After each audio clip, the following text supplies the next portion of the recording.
What's up, guys? Thanks. Cool Friday here with another quick video. Doing this one on my phone real quick.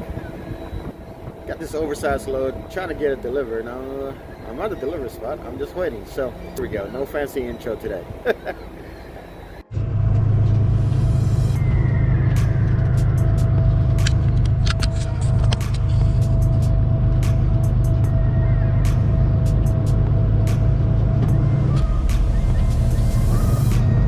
Delivering to water waste.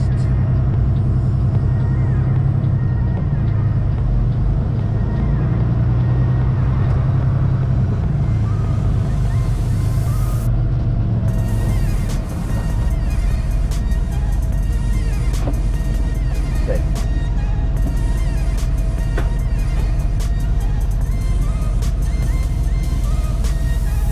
Yeah, it's kind of parked right here for right now. Okay. We'll pull you up when we got ready to pick them. All right, can I take the tarp off here? Yeah. Cool.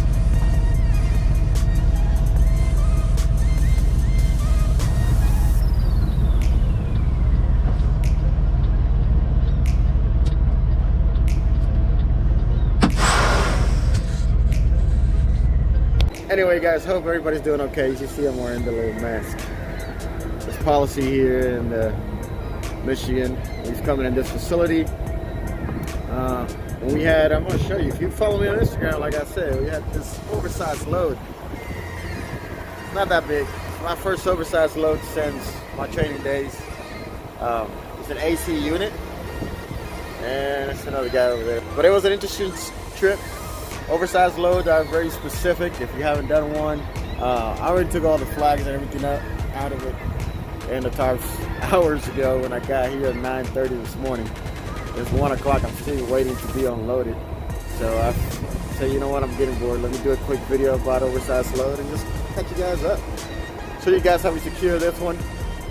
Coming in. This is my second oversized load. I did one during training with my trainer. My last load, out of all the ones I did during training, my last load was an oversized load. So it was cool, and I'm glad I did it because now I know what to do when I got this one. I know what to expect and what to look for. But oversized load, you have to have. I'll try to throw pictures of the pictures that I take. I'm sorry, I'm looking to the side to see if they come together. But I'll try to throw pictures right now of that I took when I secured the load before I took out. But basically, you have your oversized banners. Ooh, forget. Oversized banners in the front and back, and you have to have flags on the widest point. But most importantly, you got permits to read, guys. You got permits that you have to read very specifically per state that you're traveling. They're all different. They have some have restrictions, mostly on when you can drive, and they're mostly sunrise to sunset. Some of them have specific hours if you're going through a specific area that you can drive or even enter the state. So if you do an oversized load, permits, read them. Very specifically, read them before you take off from your shipper. Make sure you read them before you're on the road. At times you also even have to sign. You're not getting ready for me over there, sorry. At times you have to sign the paperwork before you take off, because if you stop by DOT or a station and they check out your paperwork and you're supposed to sign it before you take off and you haven't signed it, that can be an issue as well. So for you as a driver, so make sure you always sign. But also be ready to travel roads that you never would normally travel going to the same destination, because you got specific roads that you have to follow per state. You would think, oh, we can drive the interstates, major interstates for the most part. No, that's not correct. It will take you out of route, your normal route. In this trip, going to New Jersey to here to Michigan, I could have taken a closer route that would have shortened the route normally by about 3 hours, 3 or 4 hours. But because of permits, you have to follow different routes, construction, away from some construction sites, detours, US routes, slower speed limits, and things like that added at least 4 hours to this trip. If not an hour or more, or so. But when you do oversized loads, you have to make sure you read your permits and make sure you follow them to a T. Because if you don't, you go down the wrong road and you get stopped on your permits, you're gonna get in trouble. So just make sure you always follow the permits per state. Read them. What I did when we left New Jersey, of course I read my New Jersey permits, and we're close to Pennsylvania, so I went and read those as well. And I jotted down my route on a sticky notepad, and I put it behind the steering wheel. I'll post one of the photos here that I have so you can see what I did. And I verified that route, at night before I took off in the morning, just to make sure I didn't miss anything throughout the states. And I divided the route and just follow that. GPS, almost not needed. Or really not needed. You just got to follow the route that you have. But GPS, pretty much useless at the point. I did put my GPS on and I used it, but I only used it to keep track of the time as I was traveling when I was getting here to Michigan, just to kind of keep track of time. The part was that it kept rerouting several times as I had to go a specific route, not the route that it wanted me to go. But I just kept it on in lower volume just to keep track of how long I had when I was, coming up to my sunset time, how long I had to go to a truck stop that I planned to go, pre-planning, like I said before, and make sure that I didn't pass that time, of course my driving time. So in case I had to make an adjustment. And I did the first 2 days. I had to make an adjustment at the end a little bit, but that's the only reason I used the GPS. But anyway, here's the load. It's secure with one chain on each side, across the bottom, across the floor. I think they're gonna come get me, guys. So let me pause this, and I'll be right back if I'm not going anywhere. All right. Sorry about that, guys. Actually, I did have to move. I'm gonna show you what I just had to do to move where I'm at right now, so you guys can see where I'm parked. All right, so you guys see I'm backing up. So I was on that side doing the same thing. You gotta back up through here, go forward in that little space, and the reason is they had to move the cranes because they got to get him up there. So he has to park right next to me, and there's the crane that's gonna pick that AC units and those parts off, take him up there. So definitely interesting. Wish I could have put my GoPro on time, but I don't got time for that. You got it. I'm gonna get out the way. So let me guys show you how to secure this thing real quick. So that's the crane getting ready. Show you guys how I had to secure that there with a chain. Go under, above, and hook it on there. Simple as that. One on both sides, and that's it.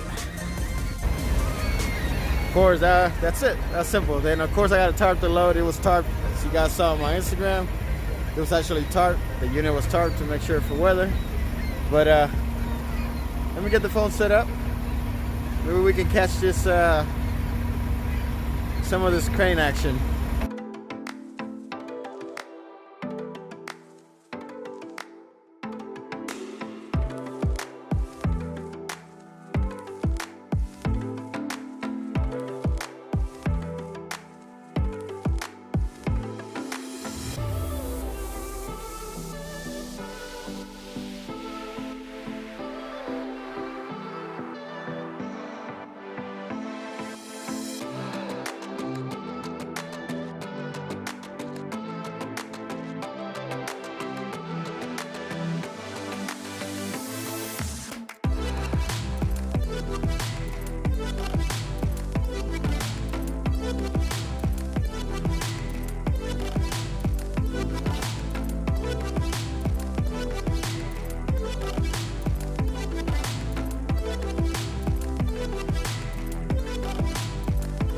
Those are curious, you guys saw it.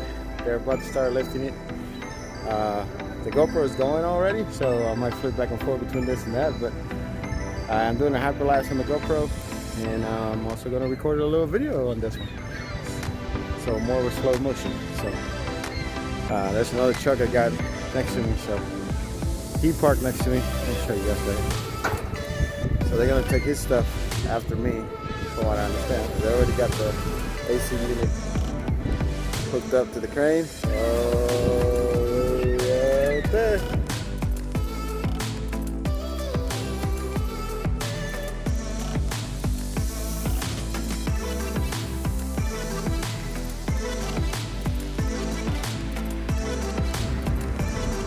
Alright, so this part, the GoPro's not gonna get it, but so I figure I got it here. That's pretty cool. Climbing it up there.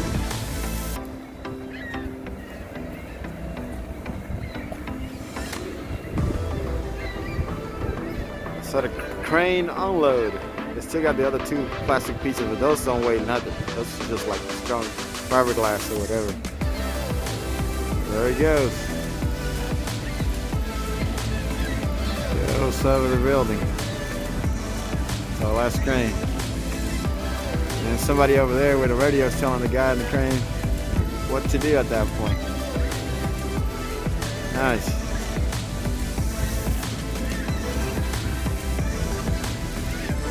What we do. So, seeing we'll take care of those two things right there. Take care of those. And we are done after that. Alright. So like I said, guys, we gotta get the rest of it unloaded. That's pretty interesting. That's why I like flatbed. Flatbed game. That's what we do. Different things. Keep the economy going. Keep all taking part in what we do here on the road. And even during this pandemic and everything that's going on, we take care of things. And gladly, even though things will slow down, and it already has slowed down a little bit for trucking, so if that's the question, you know, yeah, we're slowing down a little bit, but Melton as a company, you know, is doing everything they can to keep us moving. So, and a little bit of a paycheck is better than no paycheck. Thanks for watching. That's it. We're gonna finish getting this unloaded, weighted, and go to a truck stop, and that's probably where I'll be until Monday. I'm sure of that. So probably try and work on this video, which will be fairly quickly on the phone. This is on the phone, so I'll edit it on here, post it. But make sure to like, subscribe. Sorry if it was a little long, but there's not much to do, and you probably don't have much to do. So I just, you know, entertain you for a few minutes. So appreciate the support, and make sure to like, subscribe if you haven't, and share with others. So I do this for entertaining, so everybody else can be entertained. On Detroit, Wolf Rider, out. Peace. See you next time.